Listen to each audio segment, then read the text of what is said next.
আচ্ছা, আপনাদের সাথে আজকে একটু গল্প শেয়ার করি যে রাশিয়ানদের মধ্যে যে ধর্মীয় মনোভাবটা সেটা কীরকম বা ওরা কি ধর্মবিদ্বেষী কিনা। আজকের পর্বে আপনাদের সাথে ২ দিনের ভিডিও আমি শেয়ার করব। কারণ জন্মাষ্টমীর ১ম দিন আমরা উপোস থাকি এবং দ্বিতীয় দিন আমরা প্রসাদ গ্রহণ করি।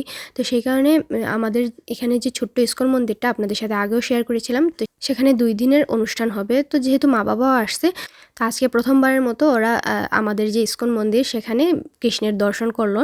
আর ১ম দিন যেহেতু আমরা সবাই উপোস করছিলাম, তো এখানে কোনো প্রসাদ বিতরণের কোনো কাজ ছিল না। তারপরেও প্যাকেটে করে খাবার দিয়েছিল, যেটা আপনাদের সাথে অবশ্যই পরবর্তীতে শেয়ার করব। তো প্রথম দিকে দেখতেই পাচ্ছেন এখানে আমরা যে গানটা বর্তমানে গাওয়া হবে সেটা অনেকে হয়তো পারবে না। তো সেই কারণে কিন্তু প্রিন্ট করে সবাইকে পেপার দেওয়া হয়েছে। সবার হাতে পেপার ছিল। সবাই সেই পেপার দেখে দেখে গান করতেছিলাম এবং গান শেষে কিন্তু এই পেপারটা আবার ওদেরকে আমরা দিয়েও দিছিলাম।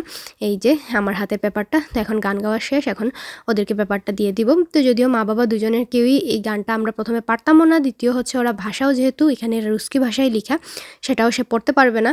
তো সেই কারণে দেখা গেছে যে ওরা সবার গানগুলো শুনছিল বসে বসে। আর মন্দিরের অনেকেই যেহেতু আমাদেরকে চিনেন, তো আমার মা-বাবা আসাতে ওরা খুবই খুশি হয়েছে এবং ওরা বারবার বলতেছিল যে ওদেরকে ভালো জায়গায় বসাও যেখান থেকে ওরা কৃষ্ণকে ভালোভাবে দর্শন করতে পারবে।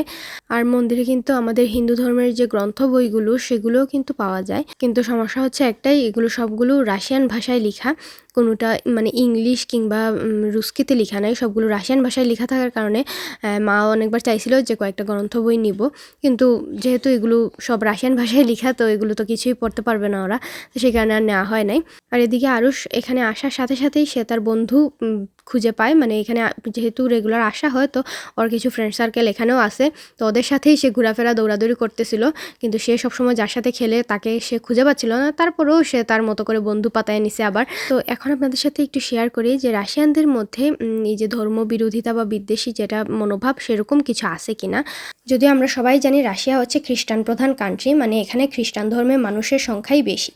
কিন্তু আমি এখানে আসার পরে এদের মধ্যে যে গুণগুলো আমি নিজে দেখতে পারছি সেটাই আপনাদের সাথে আজকে শেয়ার করতেছি। এখানে আমি কোনো ধর্ম নিয়ে কথা বলবো না, এখানে দেশের মানুষগুলো নিয়েই কথা বলবো। যে এই দেশের মানুষগুলোর মধ্যে আমি যে জিনিসটা লক্ষ্য করছি, ওরা কখনোই কারো ধর্ম নিয়ে কোনো কথা বলে না, বা কারো ধর্মে আঘাত দিয়ে কথা বলার মতো যে কথাগুলো থাকে সেগুলো কখনোই ওরা বলে না। ওরা সবসময় মনে করে যে তুমিও মানুষ, আমিও। রাশিয়াতে আসার পরে যারা পিওর রাশিয়ান, ওদের মুখ থেকে আমি কখনো শুনি নাই যে জিজ্ঞেস করতে যে তুমি কোন ধর্মের। সবসময় জিজ্ঞেস করে তোমার নাম কি বা কোন দেশ থেকে এসেছো সেইটুকু জিজ্ঞেস করে, কিন্তু কখনোই জিজ্ঞেস করে না তুমি কি হিন্দু, তুমি কি মুসলিম, তুমি কি খ্রিস্টান, তুমি কি বৌদ্ধ। এরকম কোনো কিছুই ধর্ম উল্লেখ করে কখনোই কিছু বলে না, কারণ ওরা মনে করে আমি ধর্ম দিয়ে কি করব, মানুষটা কি, কে, তার নাম কি, সে কোন দেশ থেকে আসছে সেটুকু আমার জানার বিষয়। তুমি শান্তিপূর্ণভাবে তোমার ধর্ম পালন করো, আমি শান্তিপূর্ণভাবে আমার ধর্ম পালন করছি। ওরা কখনোই বলে না যে রাশিয়া দেশটা আমার, খ্রিস্টান ধর্ম এদেশের প্রধান ধর্ম, তোমাকে এই ধর্ম পালন করেই চলতে হবে বা এই ধর্মকে সম্মান করেই চলতে হবে, তোমার ধর্ম তুমি পালন করতে পারবে না, করলেও আমাদেরটা সম্মানের সহিত বজায় রেখে তারপরে তুমি তোমার ধর্ম পালন করবে, এরকম কখনোই বলে না। ওদের কথা হচ্ছে তুমি তোমার ধর্ম শান্তিভাবে পালন করো বাবু, আমি আমার ধর্ম পালন করতেছি। কেউ কারো ধর্ম নিয়ে এখানে কোনো ধরনের কোনো বিদ্বেষ সৃষ্টি করে না। আজকে যেহেতু জন্মাষ্টমী উপলক্ষে আমরা সবাই উপোস আছি, তো সেই কারণে এখানে প্রসাদ বিতরণের কোনো প্রোগ্রাম ছিল না, তাই ছোটো বাচ্চাদের জন্য বা যারাই আসবে সবার বাসায় নিয়ে যাওয়ার জন্য এরকম প্যাকেটে করে কিছু লাড্ডু দেওয়া হয়েছিল। তো অনেকগুলো খাবার ছিল, সেগুলো পরে দেখাবো। আরুষ খেলতে খেলতে সে ক্ষুধার্ত হয়ে গেছে, তো সব বাচ্চারাই বলতেছিল ওরা একটু খাওয়া দাবার খাবে। তো যে প্যাকেটগুলো আমাদের সবার জন্যই তৈরি করা হয়েছে, সেখান থেকে বাচ্চাদেরকে আগে দিয়ে দিছে যাতে ওরা একটু বসে বসে খাওয়া দাওয়া করতে পারে। তো আরুষকে অন্য রুমে নিয়ে গিয়ে তাকে একটু খাবার দাবার দিলাম, সে খাওয়া দাওয়া করে আবার খেলাধুলা শুরু করে দিছে। এই যেমন ধরেন আজকেই আমি শাড়ি পরে বের হয়েছিলাম, অনেকেই এখানে কাজ থেকে আসছে, যেহেতু ওয়ার্কিং ডে ছিল, কাজ থেকে এখানে এসে শাড়ি কাপড় পরছে। বাট আমি কিন্তু বাসা থেকে, আমি এবং আমার মা দুজনেই বাসা থেকে শাড়ি পরে ট্যাক্সিতে করে এখানে এসে একটু হাঁটাহাঁটি করে দেন মন্দিরে ঢুকছি। কিন্তু কেউ বলে নাই যে তোমরা কেন শাড়ি পরে আসছো বা এটা কেন পরছো বা এরকম কোনো বাজে কোনো ওয়ার্ড আমাদের সাথে কেউ বলে নাই। এমনকি অনেকেই জিজ্ঞেস করে যারা ইসলাম ধর্মের, যে দিদি আমি তো বুরখা পরি বা আমার তো দাড়ি আছে, এখানে কোনো প্রবলেম করবে কিনা। যদিও অনেকেই হয়তো জানে না যে রাশিয়ার অতীতে যে সোভিয়েত ইউনিয়নের কান্ট্রিগুলো ছিল, সেখানে কিন্তু অনেক কান্ট্রি আছে যেগুলো ইসলাম প্রধান। সোভিয়েত ইউনিয়ন ভাঙার পরেও কিন্তু ওইসব কান্ট্রির অনেক লোকেরাই রাশিয়াতে রয়ে গেছে। যেমন আমরা যে ফ্ল্যাটটাতে থাকি সেই এরিয়াতে কিন্তু আমাদের শহরের সবথেকে মানে প্রধান যে মসজিদটা বলতে পারেন সেটা, এবং চারিপাশে কিন্তু অনেক ইসলাম ধর্মের অনেক মানুষ এখানে বসবাস করে। কিন্তু আমরা এখানে ঠাকুরকে দিচ্ছি, আমরা এখানে ঘন্টা বাজাচ্ছি, গল্প করতেছি, ওরা কিন্তু আমাদেরকে কখনোই কোনো কিছু বলে না। বা আমরা শাড়ি পরে আমি প্রায় সময় ভিডিও করি, ছবি তুলি, আমাকে কিন্তু কিছুই বলে না। কারণ ওরা মনে করে সবার প্রথমে হচ্ছে তুমি তোমার নিজের ধর্মকে সম্মান করবে, তারপরে তোমার আশেপাশের অন্যান্যদের যে ধর্মগুলো সেগুলোকে সম্মান করবে, সেটাই হচ্ছে ওদের প্রধান বিষয়, প্রধান চাওয়াটা। আর এই যে দেখেন আমাদের খাবারগুলো কতগুলো প্যাকেট দিছে, এগুলোর এক একটার ভিতরে এতগুলো লাড্ডু ছিল, এক একটা লাড্ডু এক এক আইটেমের, এবং কালারিং দেখেন ডিফারেন্ট কালার করে দেয়া। আর এই বিস্কিটটা দারুণ ছিল খেতে, তিল দেয়া। এই সব কিছু কিন্তু মন্দিরের মানে যারা লোক আছে যারা রান্নাবান্না করে ওরাই কিন্তু এগুলো তৈরি করছে। আর এটা হচ্ছে দ্বিতীয় দিনের ভিডিও। আর এই মন্দিরের এক সাইডে একটা রুম আছে যেখানে ওরা এরকম মানে আমাদের যে নিরামিষ খাবারগুলো সেগুলো বিক্রিও করে। তো অনেকেই দেখা যায় যে অনেক মানে অফিস আদালত সেরে কাজে আসে, মানে মন্দিরে যখন আসে তো একটু ক্ষুধার্ত থাকলে ওখান থেকে কিনে খাবার দাবার ওই রুমটাতেই খেয়ে দেয়, দেন মন্দিরে ঢুকে যায়। তো এখানে কিন্তু বেশিরভাগদেরকেই দেখতে পাচ্ছেন ওরা কিন্তু রাশিয়ান, মানে ওরা হিন্দু ধর্মটা গ্রহণ করছে, কিন্তু এই যে মন্দিরে আসছে সবাই দেখেন একদমই মার্জিত পোশাক পরে, মানে ধর্মটাকে শ্রদ্ধা করে সম্মান করে সেভাবেই কিন্তু আসছে। যেমন আমাদের হিন্দু ধর্মে আমাদের শাড়ি পরা হচ্ছে মেইন। দেশেও যখন আমরা কোনো ধর্মীয় উপাসনালয়ে যাই আমরা সবসময় চেষ্টা করি যে আমরা যে ধর্মের আছি বা আমাদের ধর্মের যে প্রধান পোশাকগুলো সেগুলো পরতে। যদিও এখানে দেখতে পাচ্ছেন অনেকেই কিন্তু শাড়ি কিভাবে প্রপারলি পরতে হয় সেটা জানে না, কিন্তু তারপরেও কিন্তু ওরা শাড়ি পরে, সুন্দর মালা পরে, খুব সুন্দরভাবে মানে একদমই আমাদের ধর্মীয় যে পোশাকটা পরে মন্দিরে যেভাবে আমরা যাই ঠিক সেভাবেই এসেছিল। এই সাদা চামড়ার মানুষগুলো যখন বাইরে বের হয় তখন একরকম পোশাক পরে, আর মন্দিরে এসে একদমই মানে নিজেদেরকে যে ধর্মটাকে সে গ্রহণ করছে সেই ধর্মে একদম লিপ্ত করে নিছে। সেই ওরা যদি আমাদের ধর্মটাকে গ্রহণ করে এত সুন্দরভাবে সেটাকে পালন করছে, তাহলে যেটা আমাদের জন্মগতভাবে ধর্ম সেই ধর্মটাকে আমরা কিভাবে শান্তিপূর্ণভাবে পালন না করে থাকতে পারি বলেন একবার। এমনকি আরুষকেও যখন আমরা বলি মন্দিরে যাব, সে সবসময় বলবে যে আমাকে একটা সুন্দর পোশাক দাও, মানে হচ্ছে মানে আমরা যেরকম দেশীয় পোশাকগুলো পরি, ফতুয়া, পাঞ্জাবি বা এরকম পোশাক, সেগুলো ওকে দেওয়ার জন্য। এই যে দেখেন ছোটো মেয়েটাও কিন্তু সুন্দর করে ঘাগরা পরে আসছে।